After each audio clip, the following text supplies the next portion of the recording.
사랑, 이웃 사랑. 하나님을 사랑합시다. 이웃을 사랑합시다. 시작.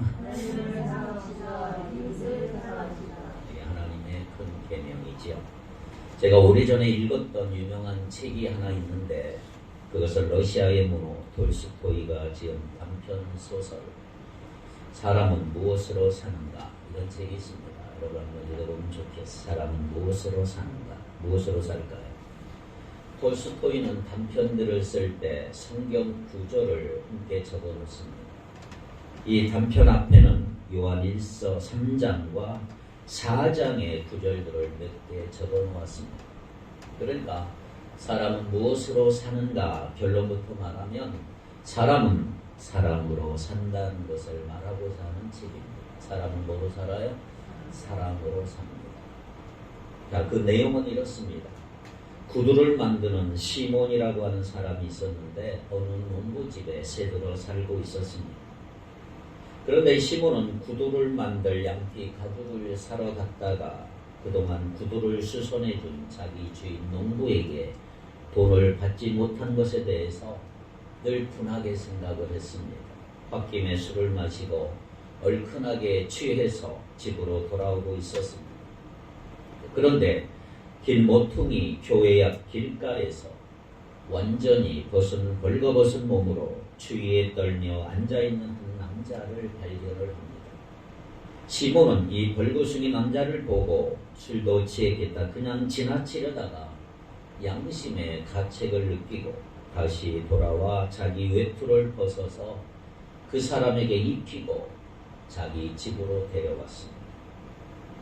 하루 종일 남편이 돈을 벌어올 것을 기대하며 음식을 잘 준비해 놓았던 시몬의 아내 마트로나는 그런 시몬에게 화가 나서 옛날에 잘못까지 들춰가며 온갖 욕설을 퍼부어댑니다. 그러한 그녀에게 남편인 시몬이 이렇게 얘기를 해요. 당신의 마음에는 하나님도 없소. 그 말을 듣고 마음이 누그러진 마트로나는 그 낯선 남자에게 잠자리를 제공하고 옷을 입고 자기 집에 살도록 했습니다. 시몬은 그 낯선 남자에게 아니 어떻게 해서 이렇게 되었냐라는 질문에 대해 자기는 지금 하나님께 벌을 받는 중이라고 대답을 해요. 그 남자의 이름은 미카엘입니다. 미카엘. 시몬은 미카엘에게 자네가 우리와 같이 살려면 매일같이 일을 해야 하네 라고 말하고 미카엘은 예 어떤 일이든 하겠습니다라고 대답하며 구두 수선을 배우기 시작합니다. 그런데 놀랍게도 이제 배우기 시작한 초보자 미카엘이 숙련공인 시몬보다 일을 더 잘하는 거예요.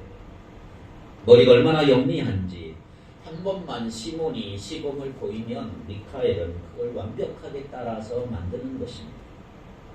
그러한 미카엘의 소문이 퍼지자 사람들이 몰려와서 구두 수선을 맡기는 바람에 시몬은 많은 돈을 벌고 세를 잘 낼 수가 있었습니다. 그러던 어느 날 한 거만한 신사가 와서 아주 좋은 가죽을 내밀면서 아주 오만한 말투로 이렇게 말을 합니다. 이거 비싼 가죽이니 1년을 신어도 실밥이 터지지 않는 튼튼한 구두를 만들어라 이렇게 명령을 합니다. 시몬은 그가 주고 간 비싼 가죽을 보면서 혹시 망치면 어떻게 하나 부담스러워 망설이지만 그러나 미카엘은 기꺼이 그 주문을 받으라고 합니다. 그런데 이제 주문이 들어와서 1년을 신어도 실밥이 터지지 않을 정도로 튼튼한 구두를 만들어야 하는 그 상황에 미카엘은 이상하게도 그 신사가 명령한 구두 대신에 뭘 만드냐 하면 실내와 슬리퍼를 만들기 시작합니다. 그것을 본 시몬은 화가 났어요. 아니 왜 주문대리 하지 않고 비싼 가죽을 이렇게 낭비하느냐 막 따지는데 바로 그때 그 신하의 하인이 그 신사의 하인이 급히 와서 이렇게 소식을 전합니다. 우리 주인어른이 집에 가시던 중에 마차에서 그만 심장마비로 죽었습니다. 돌아가셨습니다. 그러니 이제 돌아가신 분에게 신길 실내와 슬리퍼를 만들어 주십시오. 그로부터 세월이 흘러 6년이 지났어요. 미카엘은 변함없이 시몬의 가게에서 일하고 있는 어느 날 한 부인이 찾아왔어요. 두 쌍둥이 여자아이의 구두를 주문합니다. 6년 전 두 아이의 아버지는 아이들이 태어나기 전에 죽었고 어머니는 이들을 쌍둥이를 낳자마자 죽었다고 했습니다. 그 부인은 자기가 그들의 이웃에 살고 있었고 자기에게 태어난 8개월 된 아들이 있어서 임시로 그 아이들을 맡아서 길렀다고 했습니다.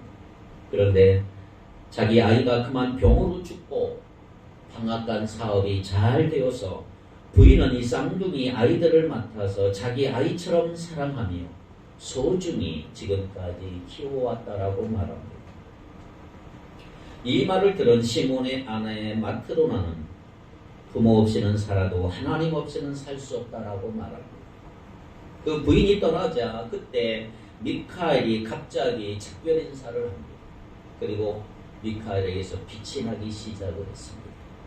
그 모습을 본 시몬은 두려워하면서 그에게 이렇게 묻습니다. 당신이 우리 집에 와 있는 동안 3번 크게 웃었는데 왜 웃었는지, 그리고 왜 하나님이 당신에게 벌을 주었는지 알고 싶습니다. 말해 주십시오. 미카엘은 이렇게 말합니다. 자기는 천사인데 6년 전에 하나님이 한 영혼을 데려오라고 명령하셔서 세상에 내려왔다라고 말합니다.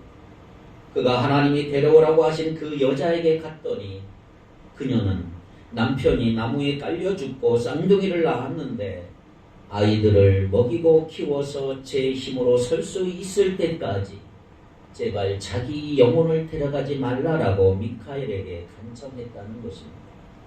그리고 아이들은 아버지 어머니 없이는 살 수 없다라고 말해요. 그래서 그 말에 마음이 약해진 이 천사 미카엘은 하나님께 올라가 자기에게 주신 명령대로 할 수 없다라고 말을 했어요. 그러자 하나님은 그때 미카엘에게 이렇게 말씀하셨어요. 가서 그 여자의 영혼을 데려오고 3가지 진리를 배워라. 3가지 진리. 사람에게 무엇이 있는지. 둘째, 사람에게 무엇이 없는지, 무엇이 주어지지 않았는지. 3번째, 사람은 무엇으로 사는지를 배워와라. 이 3가지를 배웠을 때 너는 다시 천상으로 돌아오게 될 것이다.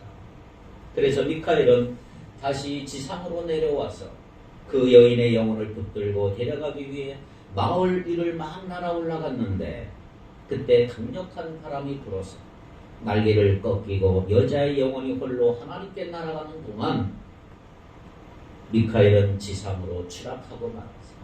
그때 바로 그 구두 만드는 시몬을 만난 것입니다. 미카엘은 시몬과 살면서 3번 미소를 지었다 그랬어요. 한 번 미소 지을 때마다 하나의 깨달음을 얻게 되었죠. 하나님이 3가지를 깨달으라 그랬는데 3번 웃었으니까 3가지 다 깨달은 거예요. 첫째, 자신을 대접하는 마트로냐의 모습에서, 시몬의 아내 마트로냐의 모습에서 인간 안에는 무엇이 있는지를 깨달았어. 인간 안에 뭐가 있을까? 2번째, 거만한 그 신사의 뒤에 있는 죽음의 천사의 모습에서 인간에게 허락되지 않은 것을 알게 되었습니다. 인간에게 이게 없구나. 3번째, 사랑으로 남의 아이를 대신 기르는 그 부인의 모습에서 인간은 무엇으로 사는가 하는 것을 알게 되었다 그래요. 자, 여러분은 한번 발견하셔야 합니다. 나중에 결론으로 말씀드리려고 합니다. 자, 인간 안에는 무엇이 있을까?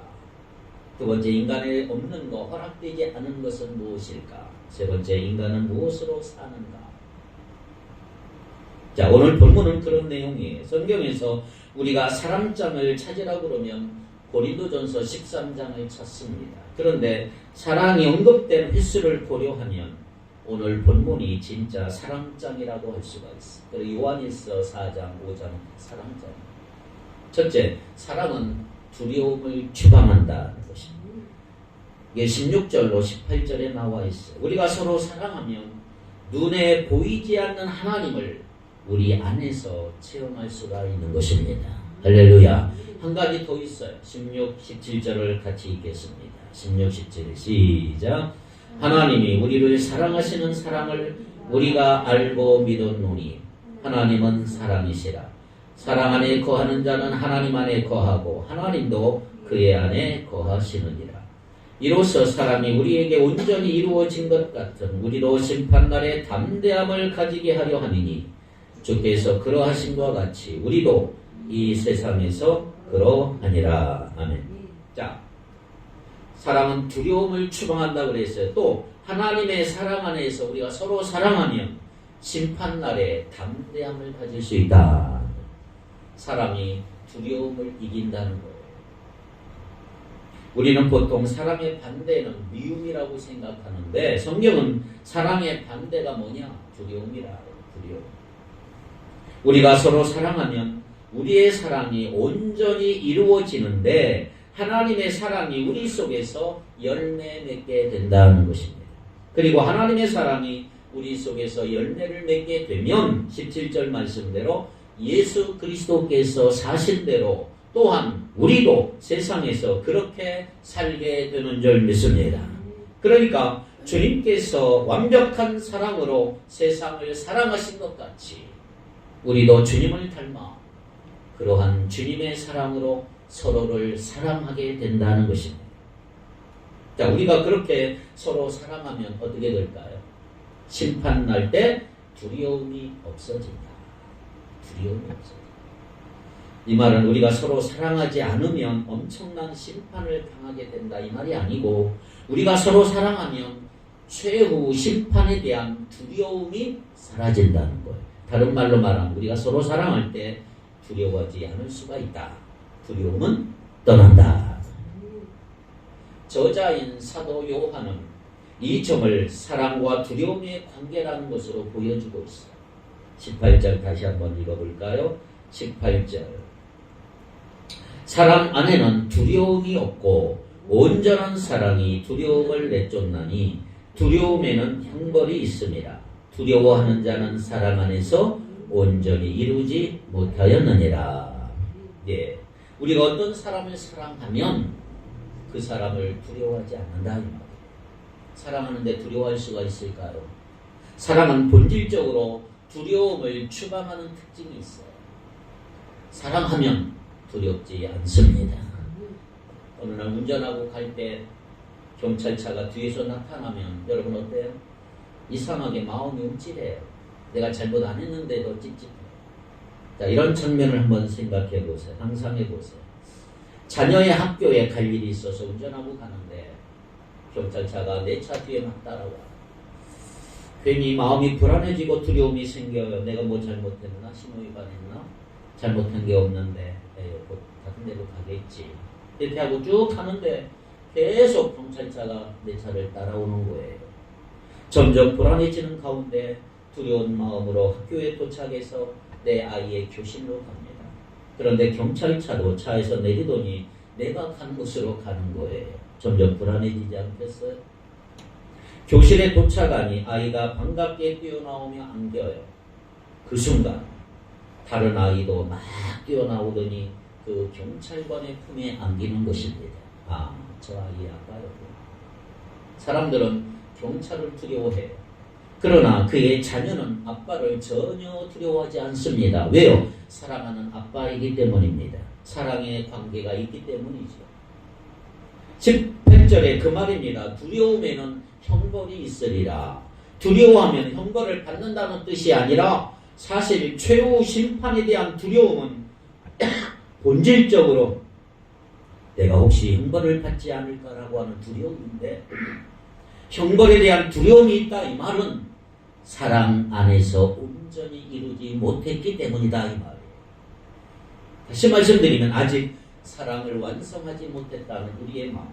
우리가 서로 사랑하면 하나님의 사랑이 온전히 우리 안에서 열매를 맺게 되는데 그렇게 열매를 맺게 되면 최후의 심판에 두려움이 사라지고 오히려 담대해진다. 그렇다면 여러분 혹시 여러분의 마음에 어떤 두려움이 있다면 그 말은 지금 사랑하고 있지 않다 이 말이에요. 먼저는 하나님을 사랑하지 않을 때 두려움이 생깁니다. 하나님을 사랑하면 무한히 신뢰가 생기고 하나님을 신뢰하면 두렵지 않습니다. 그런데 하나님을 온전히 사랑하지 아니하니까 내 마음속에 두려움이 생기는 것입니다. 또한 우리가 서로 사랑하지 않을 때 두려움이 생깁니다. 사랑을 실천하지 않으면 불안해지고 두려움이 생기고 갈등이 생깁니다. 기억하십시오. 내가 사랑할 때 내가 사는 거예요. 사랑할 때 내가 사는 것입니다. 사랑하라고 하시는 이유는 뭐냐? 사실 우리를 위한 거예요. 사랑이 우리를 살린다는 거예요. 두 번째, 그러면 어떻게 사랑하는? 서로 사랑하자. 19절에서 21절에. 자, 16절에서 18절, 이 요한일서 사도 요한이 가르쳐준 핵심은 이것입니다. 16절에서 18절까지 핵심은 뭐냐면 하나님의 본질이 뭐다?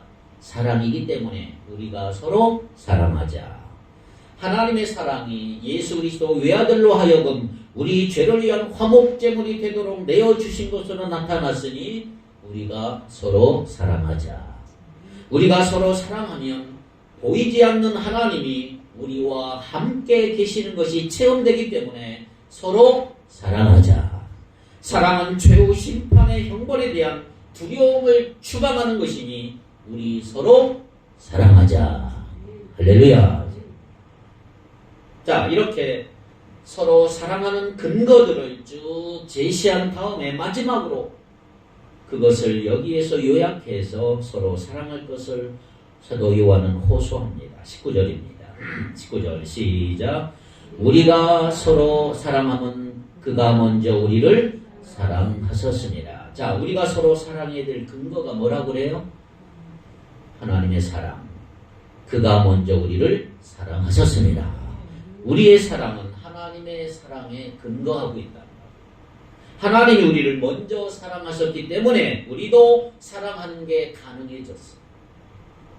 아무리 다른 사람을 내가 사랑한다고 해도 그것이 하나님의 사랑에 기초를 두고 있는 것이 아니라면 그것은 진정한 사랑이 될 수가 없는 것입니다. 그러나 아무리 내가 고귀한 사랑을 실천한다 하더라도 인간의 사랑은 결국 한계가 있습니다. 내가 아무리 사랑하더라도 이기적인 면이 다 있단 말이에요. 최고의 사랑, 어머니의 사랑도 고귀하지만 완벽하지는 않아요. 결국 진정한 사랑은 하나님의 사랑에 기초를 둔 사랑이다. 20절 다 같이 읽겠습니다. 시작. 누구든지 하나님을 사랑하노라 하고 그 형제를 미워하면 이는 거짓말하는 자니 보는 바 그 형제를 사랑하지 아니하는 자는 보지 못하는 바 하나님을 사랑할 수 없느니라. 아멘. 자, 우리의 사랑과 하나님의 사랑이 이렇게 직접적으로 연결되어 있기 때문에 우리가 하나님을 사랑한다고 하면서 형제자매를 미워한다면 그것은 거짓말장이다. 요한에서 3장에 나온 말씀을 이 말씀과 연결하면 그 의미가 분명해져요. 자, 3장 16절, 17절, 18절을 한번 같이 읽겠습니다. 시작. 그가 우리를 위하여 목숨을 버리셨으니 우리가 이로써 사랑을 알고 우리도 형제들을 위하여 목숨 버리는 것이 마땅하니라. 누가 이 세상의 재물을 가지고 형제의 궁핍함을 보고도 도와줄 마음을 닫으면 하나님의 사랑이 어찌 그 속에 거하겠느냐. 자녀들아, 우리가 말과 혀로만 사랑하지 말고 행함과 진실함으로 하자. 아멘. 그렇습니다. 말과 혀로만 사랑하는 것은 참된 사랑이 아니다. 물질 문제에 있어서까지 사랑을 실천하지 않는 것은 진실한 사랑이 아니다. 하나님을 사랑한다고 말과 혀로만 말하고 형제 자매의 어려움을 외면한다면 그것은 하나님을 참으로 사랑하는 것도 아니고 이웃을 참으로 사랑하는 것도 아니다. 보이는 형제 자매를 구체적으로 사랑하지 않는 사람은 보이지 않는 하나님을 사랑한다는 거 말도 되지 않는다. 이 말이죠. 그렇다면 우리가 보이지 않는 하나님을 사랑한다는 것을 어떻게 증명할 수 있을까요? 나오잖아요. 그것은 보이는 형제 자매를 사랑하는 것을 통해서 증명할 수가 있다. 보이지 않는 예수 그리스도를 사랑하는 거 어떻게 증명할 수 있을까요? 보이는 그분의 몸인 교회를 사랑하는 것을 통해서 증명할 수가 있다는 것입니다. 여러분, 하나님을 정말 내가 사랑한다면 하나님이 원하시는 일을 위해서, 또한 하나님이 사랑하시는 형제 자매들을 위해서 내 시간과 내 에너지와 내 물질과 내 재능을 사용할 수가 있다는 말. 예수 그리스도를 여러분이 정말로 사랑한다면 그분의 몸된 교회를 위해 내 시간과 에너지와 물질과 재능을 사용할 수가 있다 이 말이에요. 보이는 교회와 보이는 이웃을 내가 구체적으로 사랑하지 않으면 보이지 않는 하나님을 사랑한다고 하는 것 말이 되지 않는다. 이렇게 성경은 오늘 우리에게 알려주고 있는 것입니다. 자, 한 걸음 더 나가 볼까요? 요한은 우리가 서로 사랑하는 것을 주님의 계명과 연결시키고 있어. 21절을 같이 읽겠습니다. 21절 시작. 우리가 이 계명을 주께 받았나니 하나님을 사랑하는 자는 또한 그 형제를 사랑할지니라. 아멘입니까?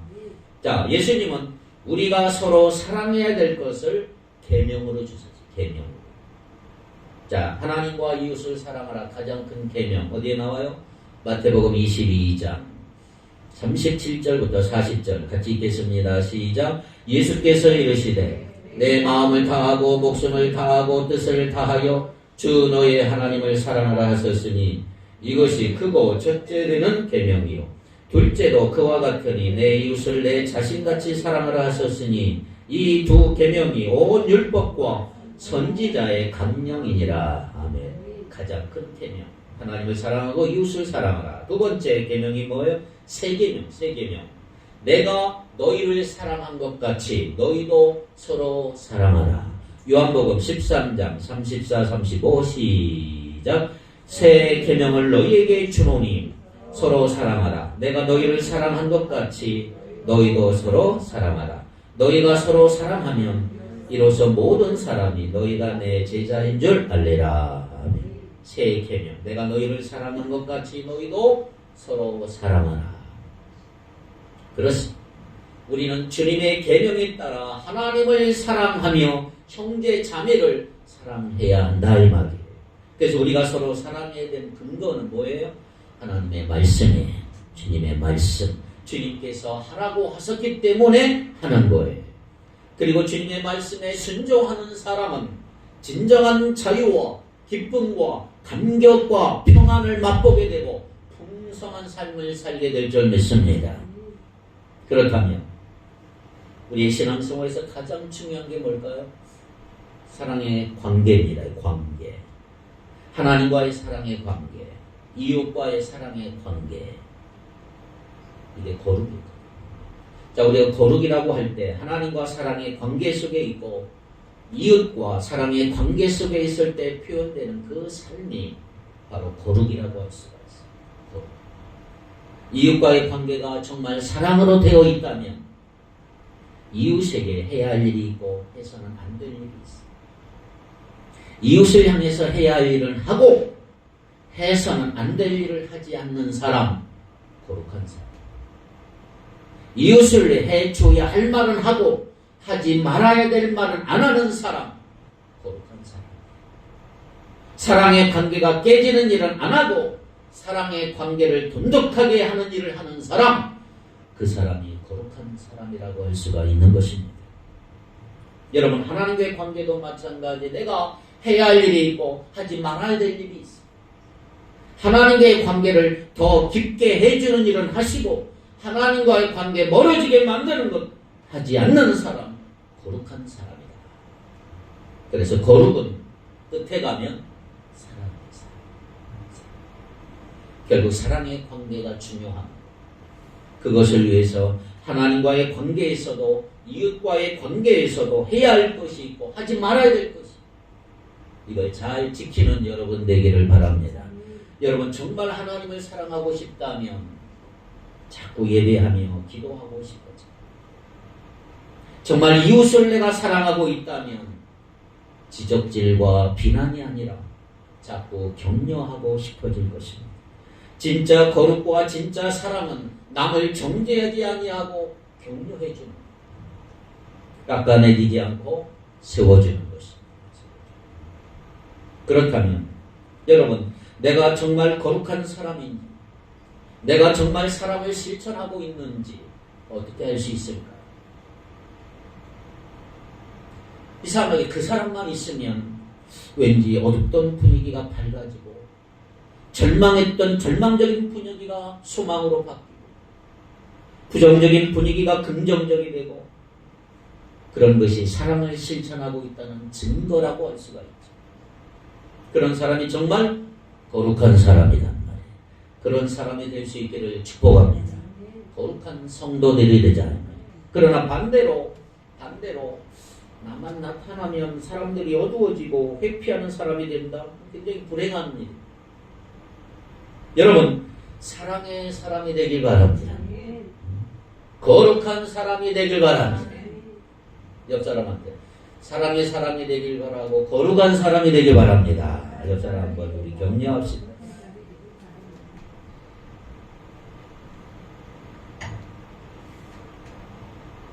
자, 제가 오늘 설교 앞부분에 톨스토이의 사람은 무엇으로 사는가라고 하는 단편 소설에 대해 이야기했어요.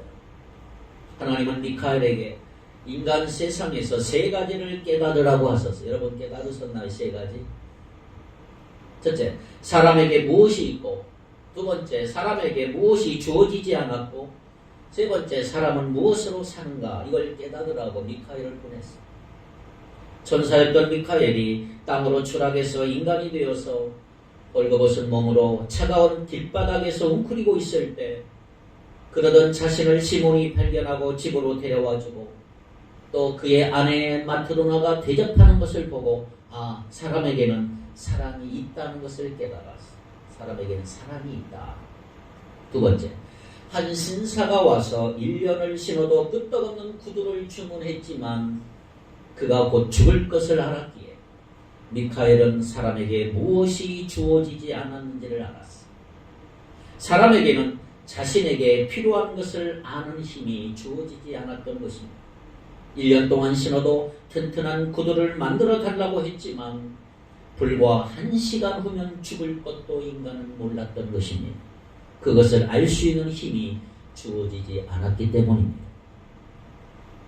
세 번째, 아직 사람이 무엇으로 사는가는 알지 못하고 있었는데 그 쌍둥이 아이들이 여인과 함께 찾아왔고 미카엘은 그 아이들을 알아보았습니다. 또 아이들이 어떻게 지금까지 6년 동안 살아있게 되었는지로 들었어요. 그녀 이야기를 듣고 미카엘은 이렇게 생각을 했어요. 아이들의 어머니는 내게 아이들을 위해 살게 해달라고 간청했었고 나는 아이들이 아버지나 어머니 없이는 살 수 없다는 말을 믿었지.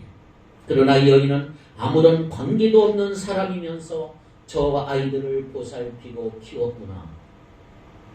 여자는 자기가 낳지도 않은 아이들에게 사랑을 보이며 아이들을 위해서 눈물을 흘릴 때 미카엘은 그 여자에게서 살아있는 하나님을 발견하고 사람이 무엇으로 사는지를 알게 되었습니다.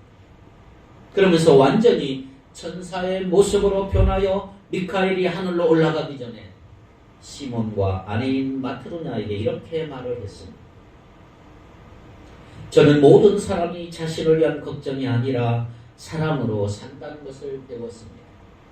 어머니는 자신의 아이들이 살기 위해 무엇이 필요한지를 알지 못했습니다. 부유한 남자는 자신에게 무엇이 필요한지를 알지 못했습니다. 어떤 사람도 저녁이 다가올 때 자신의 육신을 위해 구두가 필요할 것인지 아니면 자신의 시신을 위해서 슬리퍼, 실내화가 필요할 것인지 알지 못한다는 것입니다. 사람이 되었을 때 저는 저 자신을 돌보는 것이 아니라 지나가는 사람이 베푼 사랑 때문에 그리고 그의 아내가 저를 불쌍히 여기고 사랑했기 때문에 저는 살 수가 있었던 것입니다. 고아들은 그들을 낳아준 어머니의 보살핌이 아니라 그들을 불쌍히 여기고 사랑했던 한 낯선 여자의 가슴 안에 있는 사람 때문에 살 수 있었습니다. 그리고 모든 사람은 그들 자기의 행복을 위한 생각이 아니라 사람에게 존재하는 사람 때문에 사는 것입니다. 저는 하나님이 사람에게 생명을 주시고 그들이 살기를 바라신다는 걸 알고 있었고 이제 그 이상의 것을 이해하게 되었습니다. 하나님은 사람이 떨어져서 사는 것을 바라지 아니하시고 그리하여 저마다 자신에게 무엇이 필요한지 드러내지 않으신다는 걸 알게 되었습니다. 하나님은 사람이 하나가 되어 살기를 원하시고 그리하여 각각의 사람들에게 모두를 위해 무엇이 필요한지 드러내신다는 걸 알게 되었습니다. 비록 그들이 자신을 위해 걱정으로 사는 것처럼 보이지만 실은 그들이 사랑에 의해서만 산다는 걸 이제 이해했습니다. 사랑이 있는 사람은 하나님 안에 있고 하나님은 그 사람 안에 있습니다. 하나님은 사랑이시기 때문입니다. 할렐루야. 그렇습니다. 하나님을 사랑하는 자는 또한 그 형제를 사랑해야 돼요. 이게 21절의 내용이죠. 우리가 이 계명을 주께 받았나니 하나님을 사랑하는 자는 또한 그 형제를 사랑할지니라. 이게 주님의 계명이에요. 주님의 계명. 마태복음 25장 40절 45제도 예수님은 이렇게 말씀하셨어요. 마태복음 25장 40절 45절. 임금이 대답하여 이르시되 내가 진실로 너에게 이르노니 너희가 여기 내 형제 중에 지극히 작은 자 하나에게 한 것이 곧 내게 한 것이니라 하시고 이에 임금이 대답해 이르시되 내가 진실로 너에게 이르노니 이 지극히 작은 자 하나에게 하지 아니한 것이 곧 내게 하지 아니한 것이니라 하시니라. 자, 이제 결론적으로 구체적인 적용을 세 가지를 여러분에게 좀 말씀드리고 싶습니다. 어떻게 하느냐. 첫째, 다른 사람들의 일을 돌보시기 바랍니다. 빌립보서 2장 4절을 같이 한번 읽어볼까요? 빌립보서 2장 4절 시작. 각각 자기의 일을 돌아볼 뿐더러 또한 각각 다른 사람들의 일을 돌아보아 나의 기쁨을 충만케 하라. 아멘. 세상이 갈수록 지독한 개인주의로 변하기 시작을 했습니다. 말세의 특징이 자기를 사랑하는 거잖아요. 하나님의 사랑의 특징은 자기 희생이 이타적인 사랑이에요. 이기적이 아니에요. 다른 사람의 필요에 관심을 가지시기를 바랍니다. 자신과 가족을 돌보는 거 중요해요. 그러나 거기서 멈추지 말고 각각 다른 사람들의 유익도 추구하기를 바랍니다. 두 번째, 죄를 범하는 것을 보고든 구하시기 바래요. 요한일서 5장 16절. 요한일서 5장 16절 시작. 누구든지 형제가 사망에 이르지 아니하는 죄를 범하는 것을 보고든 구하라. 그리하면 사망에 이르지 아니하는 범죄자들을 위하여 그에게 생명을 주시리라. 사망에 이르는 죄가 있으니 이에 관하여 나는 구하라 하지 않노라. 첫째가 주는 사랑이라면 두 번째는 구원하는 사랑, 보호하는 사랑이에요. 성도가 주님 안에 거하는 일에 자꾸 멀어지고 있다면, 세상에 자꾸 시선을 빼앗기고 있다면, 진리에서 점점점 떠나고 있다면 우리는 사랑으로 보호하고 구하는 일을 해야 된다 이 말이에요. 가인처럼 내가 뭐 내 형제를 지키는 자입니까? 불평할 수 없는 것입니다. 세 번째, 날마다 참 사랑으로 채우시기를 바랍니다. 요한일서 3장 1절 2절 시작.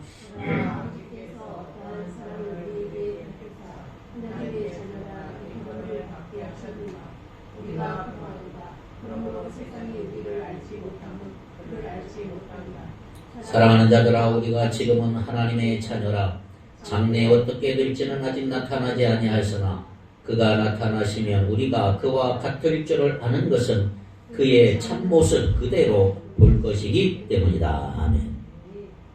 우리가 나누는 사랑의 힘은 참 사랑을 알고 거하는 데서 나온 거예요.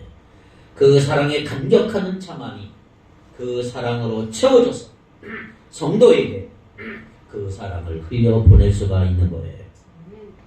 모든 수단과 방법을 동원해서 그 참 사랑을 채우시기를 바랍니다. 하나님의 사랑을 더 깊이 알게 해달라고 간절히 구하시기를 바랍니다. 12월입니다. 첫 주입니다.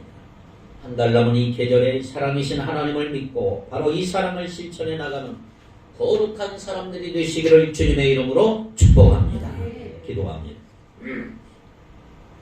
거룩하신 하나님, 하나님을 사랑하고 그 사랑에 감격한 사람답게 형제들을 이웃들을 사랑하는 실천적인 삶을 우리에게 나타나는 복된 성도는 되게 하여 주옵소서.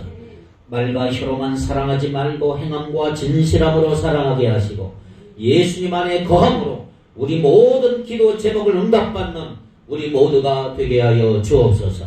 예수님의 이름으로 기도하옵나이다. 아멘.